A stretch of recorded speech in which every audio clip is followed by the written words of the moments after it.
Marilyn Monroe is considered the original Hollywood mind control slave and possibly the most iconic, recognizable sex symbol of all time. However, was a mind control victim in these same black budget operations, and I was used as a propagandist by the total mind control.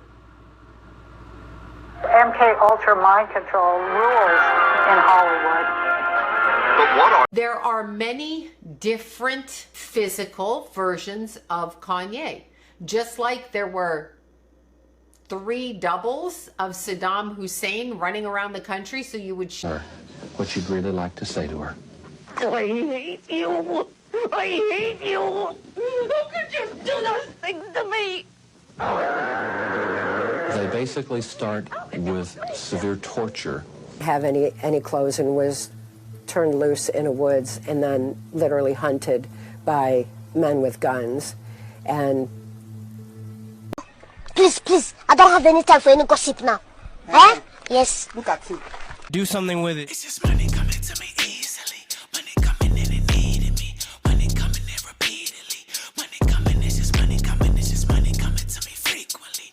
Money coming in to be with me. Money coming in secretly. Money coming, it's just money coming. It's just money coming to me easily. Money coming in and all day. Money coming in repeatedly. Money coming, it's just money coming. It's just money coming to me frequently. Hey y'all, welcome back to All Things Jenny. I'm Jenny. Today we're talking about MKUltra Monarch programming. So it has been said that a lot of celebrities have handlers and or people who basically are here to program them or reprogram them back to who they're supposed to be. So Monarch programming have been around for a very, very long time, and today we're going to cover all the ins and outs of MKUltra programming and the way that celebrities are under some sort of control by either their handlers or the people who basically are benefiting the most out of them. And it's not just celebrities, but regular people as well. Let's get into this video. Without further ado, I don't want to take any of your time. Let's get into this deeper or MKUltra Monarch programming situation that the CIA have going on, or the government. Don't come for me. This is all alleged. Don't take my word for it. Do your own research. Marilyn Monroe is considered the original Hollywood mind control slave and possibly the most iconic, recognizable sex symbol of all time. However, behind her photogenic smile was a fragile individual who was exploited and subjected to Monarch mind control. She had a difficult and unstable youth, being abused as a child, which made her a prime target for beta programming, a sexual slave form of mind control. Before becoming famous, Norma Jean went by the name Mona and worked as a stripper at a burlesque house in Los Angeles, where she first came into contact with Anton LaVey, the founder of the Church of Satan. LaVey's biography mentions having an affair with Monroe, but what he really meant was he became her handler and Monroe became his favorite beta sex kitten slave. The highest level of beta kitten slaves are used to serve as presidents. She was JFK's presidential model. Presidential models are given diamonds to signify their beta kitten status, hence diamonds are a girl's best friend. Her death, claimed to be by suicide from pill overdose, was at the young age of 36 and is one of the first mysterious celebrity deaths in popular culture. Jack Clemens, the first LAPD officer who investigated her death scene, has gone on record stating that he believes she was actually murdered. Strange events happened that night. Police were called more than an hour after Monroe was found dead. There were multiple pill bottles in her room, but no water. The time of death given by witnesses changed several times. Prime witness Eunice Murray left the country and was never questioned again. Are diamonds really a girl's best friend? Best friend. Found out that my trainer was a MKUltra Canadian intelligence. He worked in the defense research and development in the Canadian military, essentially working on PSYOPs in the Canadian military. This is Harley Pasternak. Yeah, what I'm saying is, look, they tried to medicate me. I was exhausted. They wrongly diagnosed me, and they when I asked them how much lithium did you want to put me on exactly, it took them 4 days to answer because they were embarrassed about the amount, right? And I refused to take this, right? You understand that if I had taken the medication, I would not be here, and it would have been, woe, he was deeply troubled. We miss him. We love his music, though. Well, they would have Britney Spears you. I mean, look at they would have Michael Jackson or worse, yeah. So look at. There are many different physical versions of Kanye. Just like there were 3 doubles of Saddam Hussein running around the country, so you would shoot them and not him. But were they really doubles, or were they reconstructed, patterned people? This is what I'm hearing. Reconstructed, patterned people.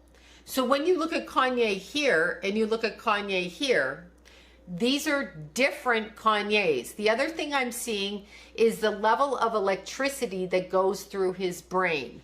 So there is the belief that when one of them gets out of service or out of sync energetically, they are shocked back into complacency and then taken away. This is where Kanye's energy is. Where I see Kanye is in the corner on the cement floor in the cement prison with his legs up, sitting there, like just like with his arms around his knees, like, where am I? That's where the essence of him is. He literally has been fragmented to a point that he couldn't get back to an original thought if he followed a path back with the thread that he left on the ground to follow the path back with. Because there are so many honeycombs upon honeycombs upon honeycombs in this mind of his. And that's what they talk about, the hive mindset. Different fragments of the brain. This is the way his brain thinks. So this is the way that he focuses. And he has a hard time. In the next 2 to 3 years, I want you to watch as this man is a Pied Piper of sorts that leads the people down a path. He will also break the people from the path because he will realize where he leads them is not where they should be going. I'm talking from a God-centered source, and that he has been manipulated by the gang. And this is literally, I'm wording it the best way I can, but this is literally what I see happening in tandem to this man, one after another after another.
I can only tell you how the journey to the Cosby Show happened through folklore that my parents told me how to answer that question when I was younger. I do know that they grinded. My mom said she worked during the night and my dad took me to auditions during the day, or vice versa. Every night, understanding that this is a job you can't mess up. This is not for fun, but it is fun. Make sure you respect people. Don't do this, don't do that. It was a lot of rules in place. You know, it's doing an album at 5 and staying in the studio until 2, 1 o'clock in the morning, and you're 5 years old knowing that this is the next step in your career, so suck it up and let's do it. It's, you know, you just do what you gotta do. Honestly, I don't remember. I don't remember working with, I don't remember a scene. I don't remember anything while it's a rehearsal or a camera. I remember the smell of the soul food coming out of his dressing room.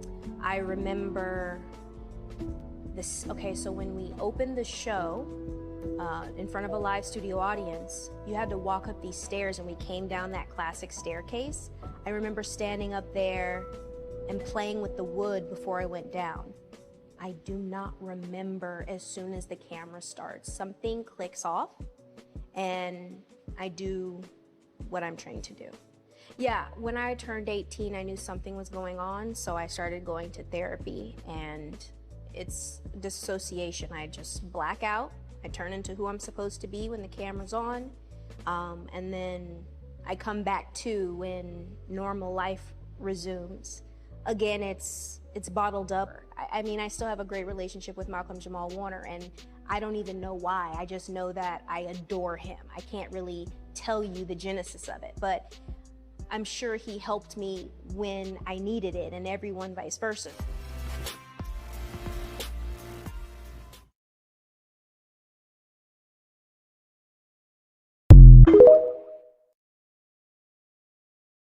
Y'all want to be involved so bad, but nobody asked me about no damn gift. What's good? So is there going to be a public registry? Because I'm going to be honest with you. Take the gift cards. Fuck everybody's presents.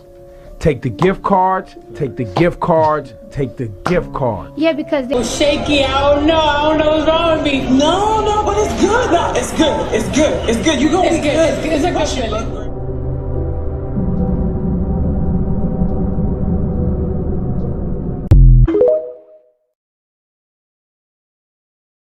When I first saw Lil Demon, Lil Wayne, when I first saw him, I'm talking about way back, Hot Boys, I'm talking way back, Juvenile, I'm talking way that back then. When I first saw him I first heard him, I didn't see him first, I heard him first, I didn't see him, I heard him. Because I heard them other cats and they couldn't really rap, I heard him. And I said, this is gonna be a terrible thing. I said, this boy's gifted. He's a channeler. So he has the ability to receive supernatural. He's yielded more because what causes a person to yield more is trauma. Oh boy. Remember I was teaching y'all about MKUltra? They showed how to create a person in like the Manchurian Candidate. That's true stuff. They know how to create a person and make them into an assassin or whatever they want them to be. They start when they're young and they traumatize them real early as a child. When a person is real traumatized as a child, I told you they develop another personality. They got to have a way of escape. When a person does that, that's when they try to develop a way of escape. That's where spirits come in. The trauma causes them to yield. A person that will yield more to a spirit, and they'll be able to receive better signals. That's why they know Michael Jackson was raped and molested. That's why he was a great channeler. If these people are channelers, y'all listen to what I'm saying. Was a mind control victim in these same black budget operations, and I was used as a propagandist by the CIA to help bring in the New World Order. I was actually a media person, I still am, radio and TV and print journalism, and basically they set me up through a CIA front company to propagate the New World Order through New Age propaganda. That's about the best way I can say it. And that's a comment I want to make. A lot of this New Age material that we see coming out today, it is an Illuminati ploy to bring in the New World Order. It's sort of a diversionary tactic, part of it. It's a way to get people to be complacent and under mass mind control. And that involves a lot of the trance channeling, all those sorts of things. It's a way to sort of lull people into a false sense of security based on a false spirituality. I can say that I've been under very severe harassment pretty much for the past 4 years, since 1994. And interestingly enough, 1994 was the time at which I started to speak out, not publicly even, but just to tell people some of the things that I'd been involved in. What did you start saying? About what? In 1994, what did you start saying that created? Okay. Well, it was something I think about breaking my programming also. But when I broke my programming, which means I started to remember that I had been programmed, that I was leading a double life, in essence, for a number of years, many years. It's when you break your programming, it's very difficult. But when you break your programming, they'll do whatever they have to do in order to make sure that they re-recruit you, or they can stop that from happening. So if they can't stop you from remembering, they hope that they can stop you from speaking. No matter what the weather, you know, I didn't have any clothes and was turned loose in a woods and then literally hunted by men with guns, and never knowing whether or not I would actually be shot. They used hunting dogs to track, which was really, really traumatic. And of course, it was kind of designed to where there's no place to run, no place to hide, because there was no way to get away from them. And it was at one of those human hunting places that I saw George Bush Jr. hunted just as I was. And his own father and Dick Cheney were a part of extreme trauma base for him, because they were creating a Manchurian candidate who would become president. Go on. So the folks say in the girl made him stop eating candy. It was absolutely horrible that anybody was being hunted. And I've always had extreme compassion for George Bush Jr. It was an effort to be able to keep all the power in the Bush-Clinton dynasties. People think, well, you run against each other, you're enemies. Political enemies. Well, we were friends before he beat me. In the early 50s, the CIA began a highly secretive and nefarious mind control project known as MKUltra, and later Monarch. Its goal? To gain complete control over the human mind. Signs of this controversial mind control project soon began showing up among some of the nation's best known stars. Today, actors, musicians, politicians, and even professional athletes are said to be under this form of trauma-based total mind control. MKUltra mind control rules in Hollywood. But what are the signs? What should you look for? Could there be more than meets the eye to some weird celebrity behavior? Join me as we break down 6 signs of Monarch mind control. Bizarre meltdowns, shady handlers, and alternate personalities. Are these just the antics of attention-seeking celebrities? Or could they be the signs of something more sinister? Celebrities often have little control over their own lives. Once a star gets big enough, they're no longer a person, but a controlled asset of the Illuminati, which is the elite's nefarious agenda. We shall see many stars openly demonstrate their total enslavement through symbolism and subtle hints, as if silently screaming for help. Behind the glamour and fake tabloid drama lies a dark world of shadowy puppet masters, ritual abuse, and manipulation. I have information from various sources that many prominent individuals, including actors, actresses, professional football and baseball players, are involved in these type of activities. The first sign that your favorite pop star might be under mind control is the presence of mysterious, shadowy controllers known as handlers. No figure in the realm of MKUltra lore sparks more speculation than the elusive handler. Notable figures from Ellen DeGeneres to Bob Hope have been alleged to be handlers, often disguised as security or entourage members. Handlers manage an MKUltra slave on behalf of whatever secret society or intelligence agency they belong to. These individuals are entrusted with special code words and triggers to control the slave, ensuring victims are in the right places when required and calling forth the correct alters. The idea that a personality inside, let's say it again, there's 35 personalities inside, they all have triggers or names and codes and so forth, and the handler knows this. They may have a little black book or on computer disc, whatever, probably encrypted and whatever, but they know that they contact. Now, we've seen it where they've called and played dial tones over the phone, and that is triggered out, or a phrase, or even a card sitting in the mail. Looking into our first story. Los Angeles, Diane Sawyer. Good evening and welcome. We started looking into our first story after we heard about a bizarre trend in psychotherapy across this country. As you know, today more and more people are confronting ugly memories of childhood sexual abuse. But did you realize there is a growing network of psychiatrists and psychologists who believe their patients, particularly the female patients, were abused in satanic rituals? Jay Shadler investigated their world of covens and sacrifices.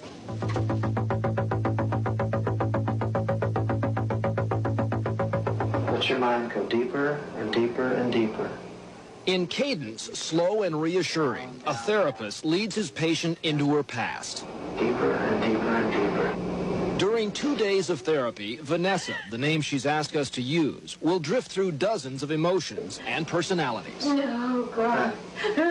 Lola, what is your job? I'm the seductress. Susie, how old are you? 3. Your name? Rudolph. Vanessa originally sought psychiatric help for depression and eating disorders, but as her therapy continued, she began to remember episodes of sexual abuse at the hands of her father. Those memories then turned into vivid recollections of satanic rituals. It was premeditated and systematic, methodical, fragmenting of our personalities and then using other children and sacrifices to terrorize us. Children were murdered? Mm-hmm. What happened? One time there was a baby there, and they stabbed the baby and killed it, and we all had to drink blood. Though Vanessa's father denies every accusation, and there are no police records to substantiate her claims, her memories seem brutally real. In words and pictures, she has recalled a childhood poisoned with physical, sexual, and psychological abuse. How did you know it was true? How did you know the memory was true? I became the little girl who observed that. That's who I became during that memory, and I was terrified. And I'm not making that up. Vanessa's story would be chilling even if it was the rare memory of a single person, but it's not. Thousands of patients are now claiming that they have been victims of sexual abuse and torture carried out by satanic cults. Satanic ritual abuse has become the fastest growing and most controversial psychological phenomenon in the country. It's a modern twist to an ancient story. Reports of devil worship, black masses, sacrificial altars, and secret covens, bands of witches 13 in number, date back to the Middle Ages. The legends have survived to modern times, but today it's not high priests who are called on to explain the evils of the mind. It's professional therapists. How many of you work with ritual abuse victims? Inside this room are more than 200 licensed psychotherapists listening to a closed briefing session on ritual abuse. Though primetime was barred from this seminar, our hidden cameras recorded Dr. Corey Hammond using a videotape to teach therapists how to use hypnosis to retrieve memories of ritual abuse. Drifting further and deeper into comfort. I will simply say to them, you know, I know a secret about you. If the satanic ritual abuse phenomenon has a guru, Dr. Hammond is it. He's a staff psychologist at the University of Utah Hospital in Salt Lake City. He believes many patients in his private practice come from families who belong to organized satanic cults. This woman, who asked not to be identified, has worked with him for more than a year to retrieve memories of an abusive mother. Now that you've gotten back some of these memories, tell her what you'd really like to say to her. I hate you. I hate you. How could you do those things to me?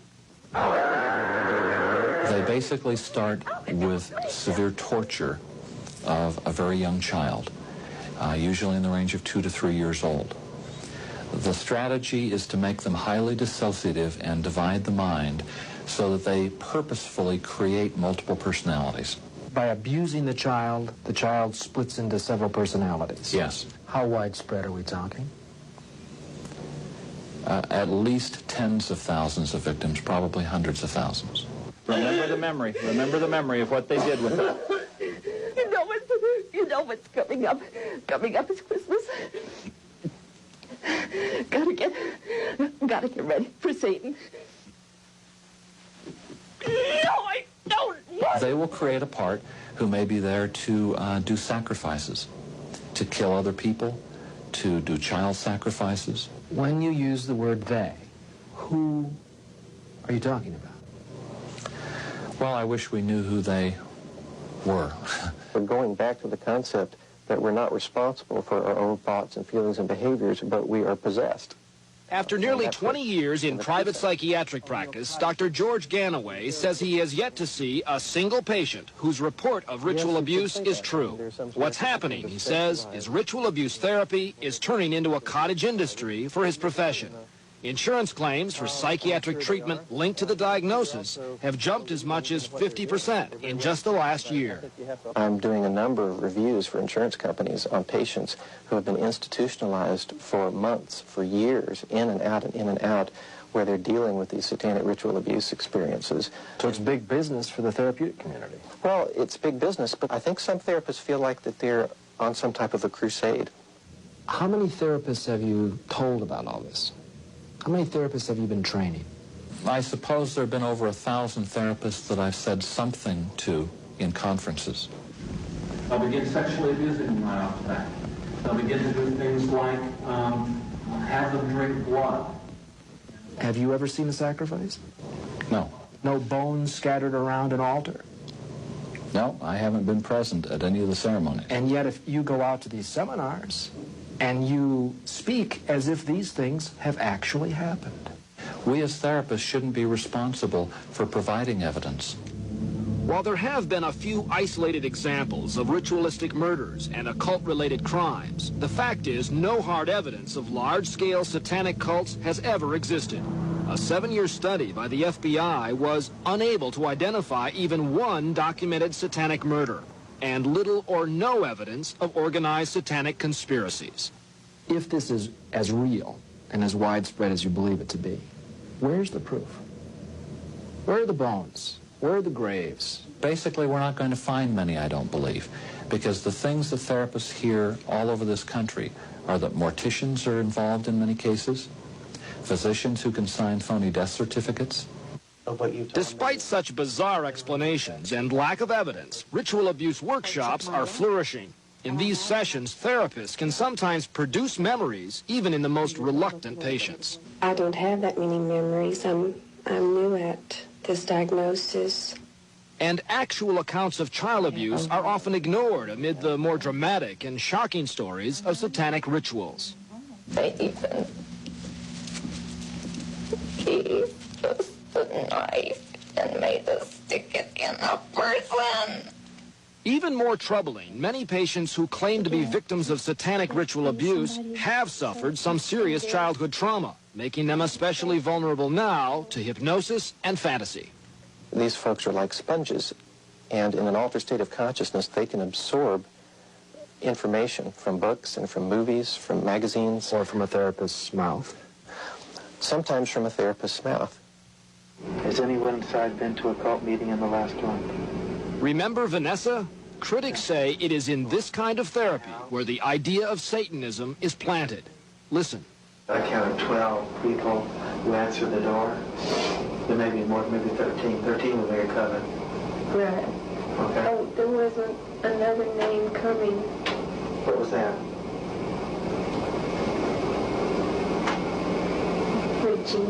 Regina. Uh-huh. And that would make 13? Uh-huh. By my count. That's a cover, right? Uh-huh. You know, there's this other voice in there that just keeps saying they wish I'd shut up and stop making all this stuff up. If Vanessa has doubts, her therapist, Randy Noblet, still presses ahead, using an assortment of mysterious code words. Priority level. He's looking for a response. Priority level. For example, what kind of reaction are you? If their eyes roll up and their eyes flutter and then an alter personality comes out behaving like a robot. Then you know you're on the trail to ritual abuse. Well, I don't know of any other way to account for it. Hello, Satan. Hello, Satan. And today we're examining Project MKUltra. a clandestine and controversial program conducted by the Central Intelligence Agency from the early 1950s to the mid-1970s, which remains one of the most infamous chapters in the history of U.S. government experimentation. It was the most secret program ever conducted by the CIA in the United States. Project MKUltra had its roots in the Cold War era, marked by heightened tensions between the United States and the Soviet Union. Fears of mind control and brainwashing techniques being employed by the Soviets prompted the CIA to initiate its own research into mind-altering substances and methodologies. At a time of paranoia about the so-called Red Menace, the Americans believed the Soviets and Chinese might well have devised an effective brainwashing method, and the CIA was determined to crack it. In 1953, CIA Director Allen Dulles approved MKUltra, assigning it to the technical services staff of the CIA. The primary objectives of MKUltra were to develop methods for mind control and interrogation, with a focus on chemical and psychological means. The new goal is to cause an individual to become subservient to an imposed control, to the point where he will perform acts against his will, and then have no memory of the act. The program aimed to explore ways to manipulate and control individuals' behavior, extract information, and create agents who could carry out tasks without conscious awareness. The CIA knew it could be politically difficult to fund brainwashing directly, so it set up a front company to do it, euphemistically called the Society for the Investigation of Human Ecology. MKUltra encompassed a vast array of experiments involving various substances and techniques. The program can be broadly categorized into several sub-projects, each focusing on different aspects of mind control. MKUltra itself was divided into 149 sub-projects. Notable sub-projects include drug testing, Sub-Project 3. MKUltra extensively delved into the effects of psychoactive drugs, particularly LSD, on human behavior. The program sought substances that could induce confessions, alter memory, and enhance suggestibility. The CIA funded and supported and encouraged hundreds of young psychiatrists to experiment with this drug. Unbeknownst to many subjects, including some unwittingly dosed, the experiments often resulted in severe psychological distress. And in November 1953, CIA employee Frank Olson died after being covertly dosed with LSD at a CIA retreat. Hypnosis and interrogation, Sub-Project 10. Researchers explored the potential of hypnosis as a tool for interrogation and mind control. They sought to determine whether individuals could be induced into a deep hypnotic state to reveal sensitive information or carry out specific actions against their will. Behavioral modification, Sub-Projects 62 and 63. MKUltra aimed to develop techniques for modifying behavior through a combination of drugs, hypnosis, and sensory deprivation.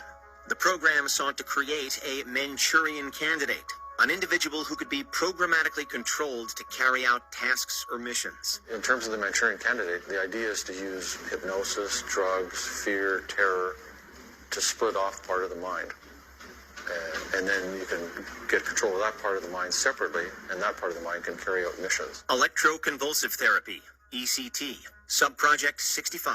Researchers investigated the use of electroconvulsive therapy as a means of erasing and altering memories. ECT, commonly associated with treating severe psychiatric conditions, was explored for its potential in inducing amnesia and reshaping cognitive functions. In his psychic driving, so-called type of therapy, he would give the patient intensive electric treatment in order to make the patient regress deeply, become forgetful. Radiation, Sub-Project 142. Some MKUltra experiments explored the effects of ionizing radiation on the human mind. Researchers sought to understand how exposure to radiation might affect cognition, with potential applications in both offensive and defensive military strategies. Mind-controlled assassins, Sub-Projects 94 and 149. Conspiratorial notions of MKUltra often revolve around the idea of creating programmed assassins. While there is limited concrete evidence supporting such claims, sub-projects like 94 and 149 did explore the potential for using drugs and psychological methods to control individuals for covert operations. Sexual blackmail and surveillance, Subproject 4.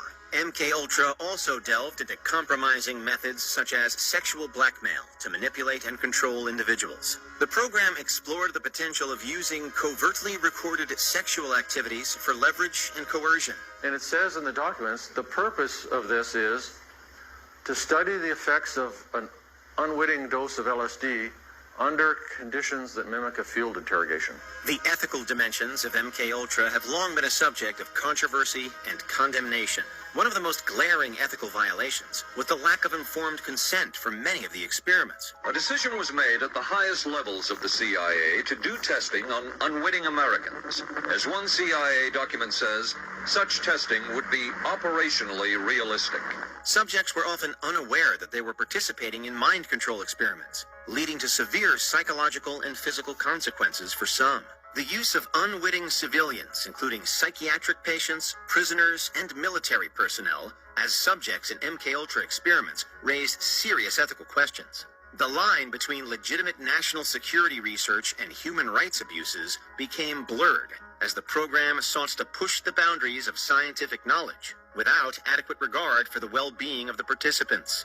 We knew we were crossing the line. Every decent kid knows he shouldn't steal, but he does it sometimes. We knew damn well we didn't want anyone else to know what we were doing. Furthermore, the program operated in a shroud of secrecy, with the CIA deliberately withholding information from Congress, other government agencies, and the public. The whole thing was basically discovered because of a whistleblower named John Marks, who wrote the first book really about the program called The Search for the Manchurian. I'm going to play a recording of people chanting, "That is embarrassing," 4 times. After the 4th time, write down what you hear.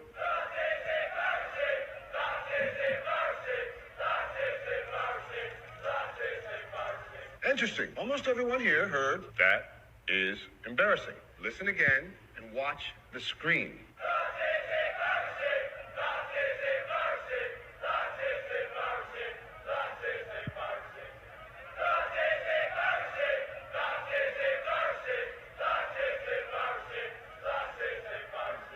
You heard the same thing every single time.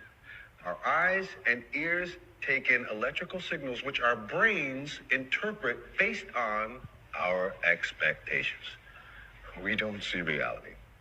We see our reality.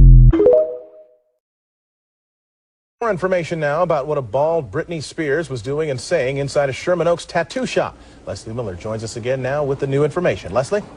Certainly is a different look for Britney Spears, Mark and Michelle. With me now is Emily Wynn Hughes. Emily, you were inside the tattoo parlor when Britney arrived and got her tattoo, and you asked her why she shaved her head. What did she say? She basically just said that she was tired of having things plugged into it and she didn't want anybody to touch her, tired of people touching her, that sort of thing. It seemed like she was kind of sick of it all, whatever it all is. What would you describe her mood as being? She seemed very distraught and disturbed. She was very scatterbrained and wasn't really answering many questions. Y'all want to be involved so bad, but nobody asked me about no damn gift. What's good? So is there going to be a public registry? Because I'm going to be honest with you.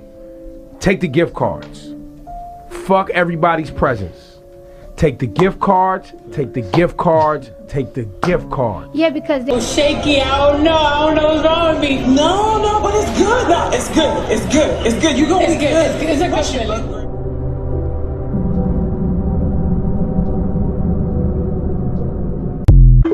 Imagine waking up in the middle of a nightmare.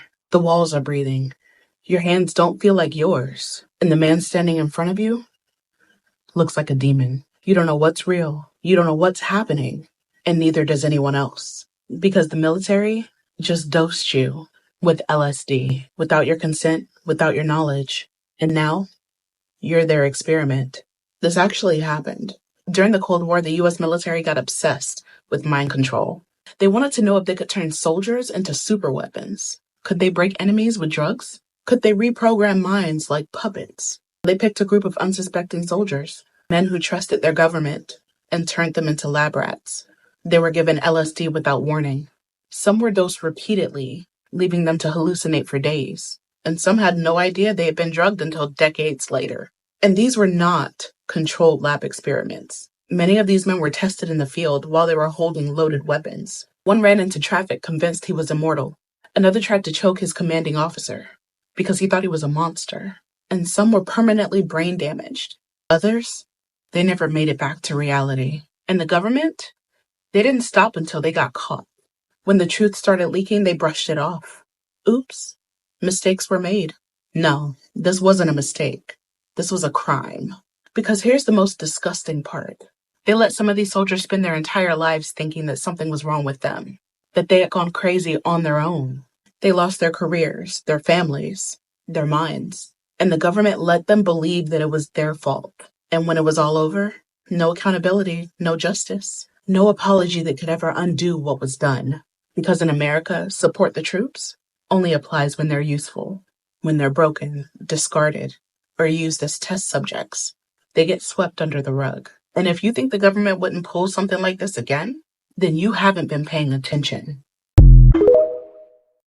Hey guys, I'm Jenny and this is Shameless Plug. So I want to tell you guys about my Crown of Success manifestation book with easy, simple rituals and spells to manifest a life of abundance in your life. And those spells are so easy, even a child can do it. So this book is filled with different spells that I've learned over the years from my family, passed down from grandma and everything. And also those are spells that I've actually tried and I know that they work. So this book not only teaches you step by step on the things that you can do that are so easy that a child can do it, but it tells you like the proper moon phase to use, alchemy, manifesting with numbers, numerology, and also the days of the week that best fit for this particular spell. So it tells you the timing of when to practice the spell, the days of the week, the moon phase. It shows you all the colors of the candles that you should be using and different planets. So for example, I show you like planet Jupiter is for Thursdays and the hours of the days that you should be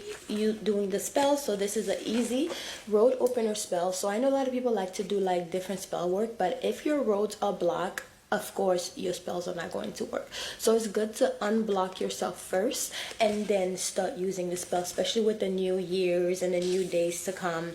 And also I have some amazing spells in here. This is a powerful quick money spell. So if you're in a bind for some money and you're just trying to get some money, and I even have some easy, powerful spell to win Game of Chance. So if you are a gambler, now I don't promote gambling, but if you are a gambler and you're just trying to make some money and trying to make sure you win, these spells will definitely help you. It tells you the best days to do it. So it says the best days to perform this spell is on a Thursday, Jupiter day. Jupiter is the planet of good fortune, luck, and expansion. Jupiter is the best day to perform spells that boost luck and increase your chance of success in any game of chance or any money spell, period. It has a list of so many spells that you can incorporate in your life with this new year to bring prosperity. And I even put some bonus spells on here, which for Saturday is a day to do like protection work. So I have a spell for like send back to senders. So I put some bonus spells on here, and then a protection with Archangel Michael. So there's so many spells on here. Removing the evil eye spell, so you can remove evil eye in your money and also in your everyday life. New Year home blessing spell, and I know it's been a few days since the new year started, but you can always do a home blessing spell any days of the week. As long as you need it, you could do it. So anyways, guys, this is my book. It's called Crown of Success by Jenny, and it's available on Amazon, the ebook and also the physical copying. So please grab a copy if you're interested in supporting this channel. This is a way to support the channel and to support me as well for putting out, content every day for you guys to enjoy. So I hope you guys enjoyed this book, and I hope you go and grab your copy, whether it's the ebook or the physical copy. I say have a physical copy, but it's really up to how much, your wallet and what you can afford. So anyways, I'll talk to you guys later. Bye. Mwah. This is a shameless plug, so just check out my channel, okay? Love you guys. Mwah.